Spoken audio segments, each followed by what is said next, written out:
अब मैं 2004 से राजनीति कर रहा हूं और 21 साल हो गए। और जब मैं पीछे देखता हूं और एक प्रकार से अपनी सेल्फ एनालिसिस करता हूं, मैंने कहां कहां सही काम किया और कहां कमी रही, तो 2-3 बड़ी इश्यूज दिखती हैं मुझे। जमीन अधिग्रहण बिल किया, मनरेगा किया, भोजन का अधिकार किया, ट्राइबल बिल, न्यामगिरी की लड़ाई लड़ी, ये काम मैंने सही किया। अगर मैं थोड़ा पीछे को देखता हूं तो मुझे एक बात बिल्कुल क्लियर दिखती है कि एक चीज में मेरी कमी रही थी।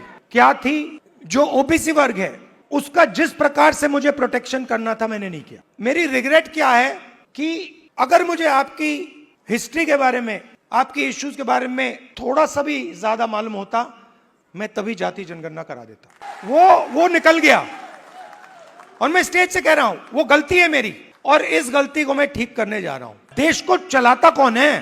देश को, उसकी, किसी भी देश को उसकी उत्पादक शक्ति चलाती है। और देश में मेन सवाल ये उठता है कि अगर उत्पादक शक्ति देश को कुछ दे रही है, भोजन देती है, औजार देती है, ये इमारतें देती हैं, तो उस शक्ति को अपने खून पसीने के लिए देश क्या देता है?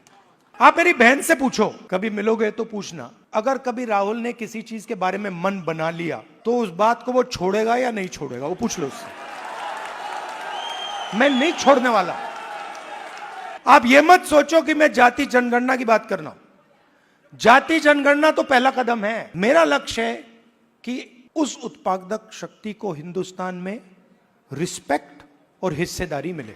आप राहुल गांधी बोलते रहते हो, मगर राहुल गांधी, आपकी शक्ति के बिना राहुल गांधी कुछ नहीं है। तो मेरा काम आपकी शक्ति को अलाइन करने का है। और देश के, मैं ओबीसी वर्ग से, युवाओं से कहना चाहता हूं कि जिस प्रकार से मैंने ओबीसी वर्ग के लिए काम करना चाहिए था, पहले मैंने नहीं किया, अब मैं डबल स्पीड से वो काम करने जा रहा हूं।